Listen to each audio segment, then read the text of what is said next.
তো আমরা পাইকশা গ্রামে নতুন একজন টার্কি খামারি মশিউর রহমান মিশু ভাই তার খামারটা দেখতে এসেছে, পরিদর্শন করতে এসেছে। তো তার খামারটাও দেখবো এবং তার একটা সাক্ষাৎকার নিব, তিনি কীভাবে উদ্বুদ্ধ হলেন টার্কি খামারটা করতে এবং ইয়াতে।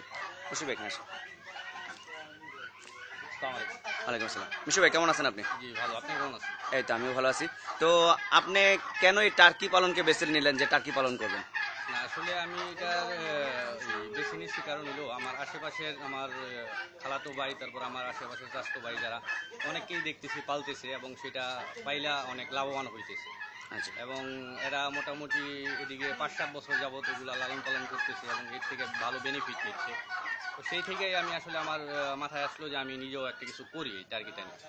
তো ওই থেকে পরে আমি মোটামুটি 70-80টা বাচ্চা নিয়ে শুরু করছি। তো এখন এগুলো মোটামুটি বড় হয়ে গেছে। এই যে এইখানে আমার এই শেডটা, এগুলো এখন আপনারা টার্কি ফার্মের ভিতরে ঢুকে দেখি আমরা একটু। শিওর।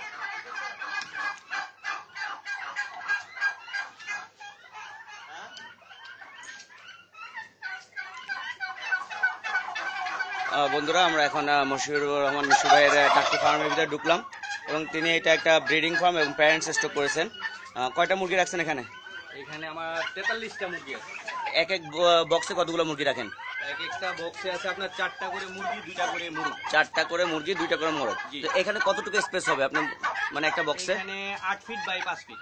8 ফিট বাই 5 ফিট মানে 40 স্কোয়ার ফিট। 40 স্কোয়ার ফিটে আপনার 4টা মুরগি এবং 2টা মোরগ রাখতেছেন। তো এই মোরগ দুটো এখানে ফাইটিং করে না? না, এগুলো তেমন একটা ফাইটিং করে না, তবে নতুন অবস্থায় এগুলো একটু সমস্যা করে। নতুন অবস্থায় ফাইটিং করছে কিন্তু এখন আর করে না। আচ্ছা, আপনি দেখতেছি 2 তলা করছেন। জি।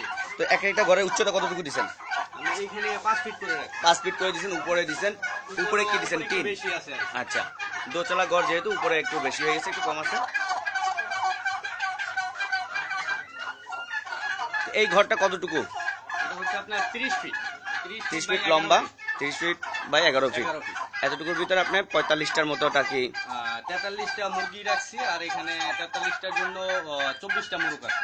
43টা টাকা মুরগি আচ্ছা না? আচ্ছা, আপনি এর আগে কি পেশায় জড়িত ছিলেন? জি, এর আগে আমি ওই প্লাস্টিক ডোরের ব্যবসা করতাম। প্লাস্টিক ডোর নিজেরা তৈরি করতাম আর কি। আচ্ছা আচ্ছা, এখন কি আপনি এটার বাজারজাতকরণ শুরু করছেন? জি, এখন আমি এই যে এখানে 43টা আমার মুরগি আছে, এগুলো মোটামুটি এখন রেগুলার ডিম দিচ্ছে। আচ্ছা, আর সেই ডিমগুলো আমার একটা ইনকিউবেটর মেশিনও আছে, ওই মেশিন দিয়ে আমি ডিম থেকে বাচ্চা ফুটাচ্ছি। মানে আপনি নিজস্ব ইনকিউবেটরের মাধ্যমে ডিম থেকে বাচ্চা ফুটাচ্ছেন। জি জি। ডেলি কতগুলো ডিম পাচ্ছেন? আমি এখন বর্তমানে 25 থেকে 30টা ডিম পাচ্ছি। 25 থেকে 30টা করে যায়, তো ডেলি 30টা করে ডিম হলে মাসে প্রায় 900 ডিম আপনি জি জি জি, পাচ্ছেন। 900 ডিম পাচ্ছি। তো 900 থেকে কতগুলো বাচ্চা ফুটাতে পারেন? 900 থেকে নরমালি আসলে এটা ওই 70% পর্যন্ত আমি পাই। 70% করে পান। জি। তার মানে 900 হলে 600 বাচ্চার একটা আশা করা যায় আশা প্রতি করি, মাসে। হ্যাঁ, মোটামুটি 600 বাচ্চা পাওয়া তো যায়। এই প্রোডাকশনে আসতে আপনার কতদিন সময় লাগলো?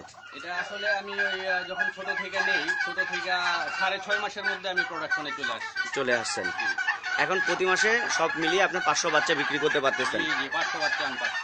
সেক্ষেত্রে আপনি 500 বাচ্চা প্রতি পিস কেমন করে বিক্রি করতেছেন? আমাদের এদিকে বর্তমান রেটটা হচ্ছে 800 থেকে 900 টাকা পার পিস এক একটা বাচ্চা।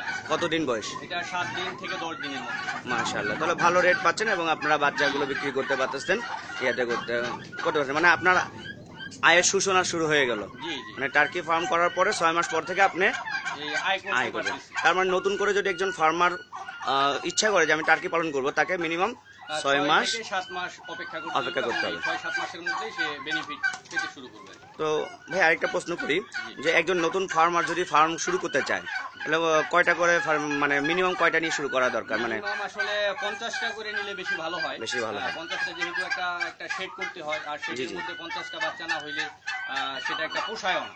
জি জি জি, তো মিনিমাম 50টা নিয়ে যদি কেউ শুরু করে তাহলে 6 মাস পর থেকে সে মাসে কেমন পরিমাণ ইনকাম করতে পারে?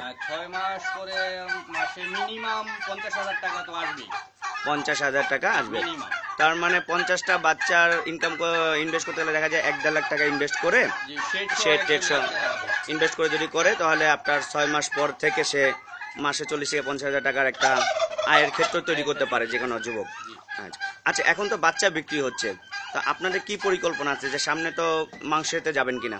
জি জি, অবশ্যই। আমরা আসলে আমাদের আসলে চিন্তাটাই হচ্ছে যে সামনে আগামী দিনে আমরা এই টার্কি মুরগিটা সারা বাংলাদেশে মাংসের জন্য তৈরি করবো, এরকম একটা চিন্তা ভাবনা নিয়েই আমরা সামনের দিকে যেতেছি। তো এখন মূলত বাচ্চা বিক্রি করেই ইনকামটা করা হচ্ছে, জি, জি। এবং আগামীতে যখন ফার্মার বেশি হয়ে যাবে তখন আমরা সমৃদ্ধভাবে মাংস উৎপাদন করতে পারবো। আচ্ছা, আপনার কাছে আরেকটা পরামর্শ চাচ্ছি।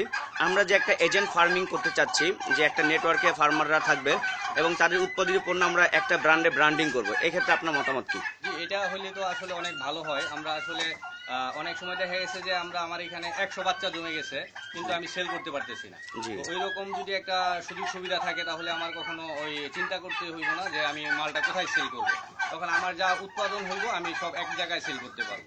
তার মানে সময়ের দাবি এখন যারা টার্কি ফার্ম করতেছে, টার্কি ফার্ম করতে উদ্বুদ্ধ হচ্ছে, তারা একটা নেটওয়ার্কে টার্কি ফার্ম করা এবং সম্মিলিত প্রচেষ্টায় টার্কিকে বাজারজাতকরণ করা। জি। ধন্যবাদ মিশু ভাই আপনার মূল্যবান বক্তব্য দেওয়ার জন্য। জি, আপনার আশা করি আপনার বক্তব্য শুনে আরো অনেক উপকৃত হবে। জি,